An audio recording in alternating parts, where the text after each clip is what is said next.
The next question says, with regard to the economy, the term negative inflation is synonymous with which of the following? Excuse me. A, recession, B, depression, C, deflation, or D, hyperinflation. So let's first break this down into its elements. Inflation refers to when price levels in the economy are generally going up. And so when we have high inflation, we expect prices to go up by a lot. When we have low inflation, we expect prices to only go up by a little bit.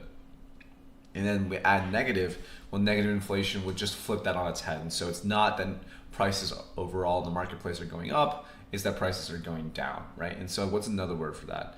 A says recession, and that's not going to be the case. A recession is what happens when you have a contractionary gap, and you're on like the trough portion or the downward portion of the business cycle. That's not what we're talking about here.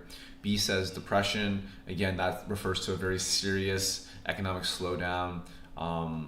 That's not really what we're talking about here. C says deflation, and again, this is the term we use to describe when prices overall in the economy are decreasing. So it seems to be a pretty good answer. But 4, we can talk about D, hyperinflation. And that just refers to rampant runaway inflation, which is not the same thing as prices going down. So C is still going to be the best answer here. And let's take a look at the previous tutor's answers. So previous tutor said that, as we know, inflation is an economic indicator that shows the continuous increase in the prices of goods and services in the economy. A recession is a situation where the economy is facing lower economic growth, which slows productivity in case of recessions. If the lower economic growth is seen for a long period, then we call it depression.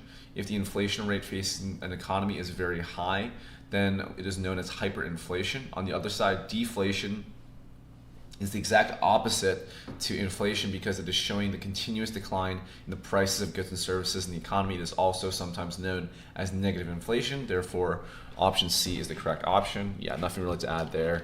We'll mark that as correct.